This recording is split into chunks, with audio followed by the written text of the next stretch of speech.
जय श्री राम दोस्तों, वॉक पे चर्चा में आप सबका स्वागत।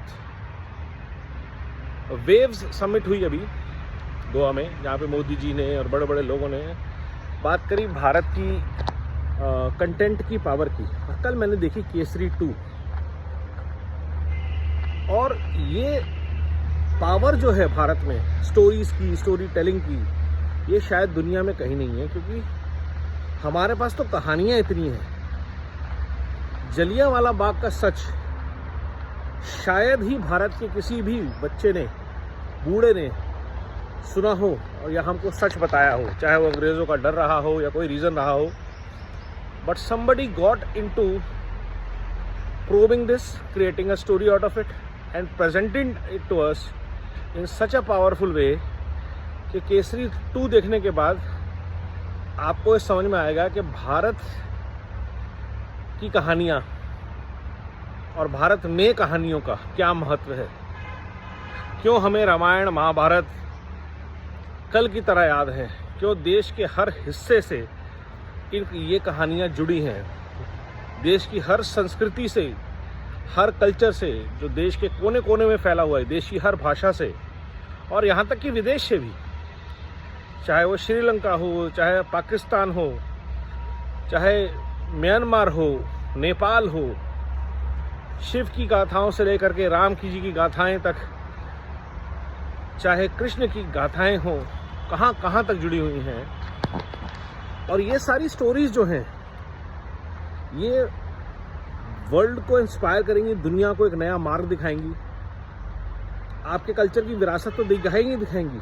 शायद एक फेक नरेटिव जो किया जा रहा है, शायद हमारे कल्चर से इंस्पायर होकर, चाहे वो मैट्रिक्स हो जैसी सीरीज़ हो, चाहे वो अवेंजर जैसी सीरीज़ हो, फेक सुपर हीरोज़ हो, मल्टीवर्स जैसा ज्ञान हो, वो सारी चीज़ें हमारे पास हैं, हमारे कल्चर में है, हमारी स्टोरीज़ में है।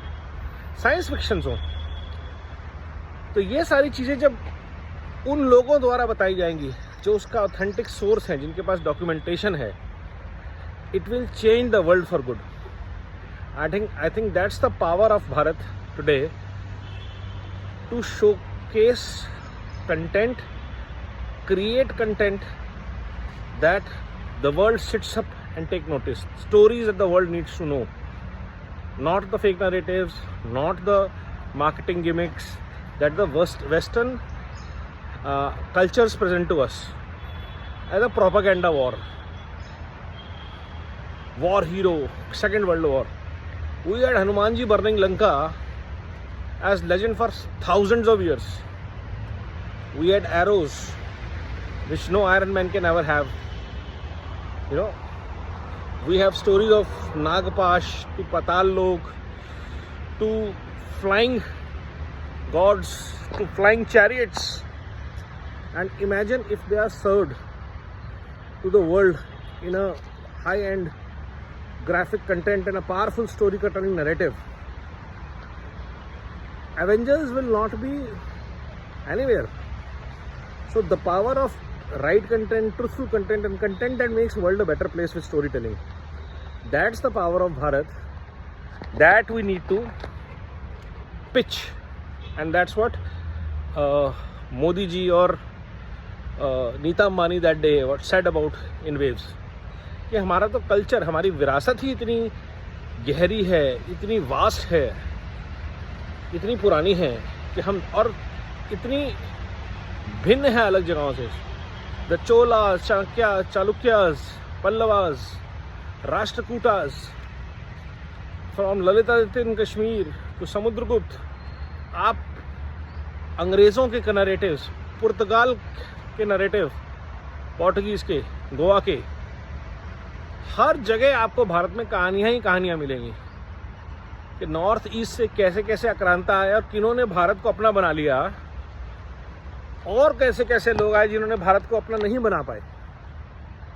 कुछ लोग थे 100 साल में जिनको बुद्ध का ज्ञान प्राप्त हो गया, कुछ लोग हैं जिनको 1000 साल में भी अभी तक उनके लिए वो लोग ही उनके भगवान हैं, वो उस कल्चर को आज तक एक्सेप्ट नहीं कर पाए। जबकि इंडोनेशिया जैसी जगह पे they accept their culture as Sanatan. Bali, तो ये चीज़ें हैं जो पावरफुल नरेटिव हैं, स्टोरीज़ हैं जो दुनिया को कनेक्ट करती हैं, भारत को कनेक्ट करती हैं दुनिया से, और ये स्टोरीज़ हैं जो वर्ल्ड तक जानी चाहिए. So Bharat as a powerhouse of content, it's a time for India to take its place, Bharat takes its place in the global content library.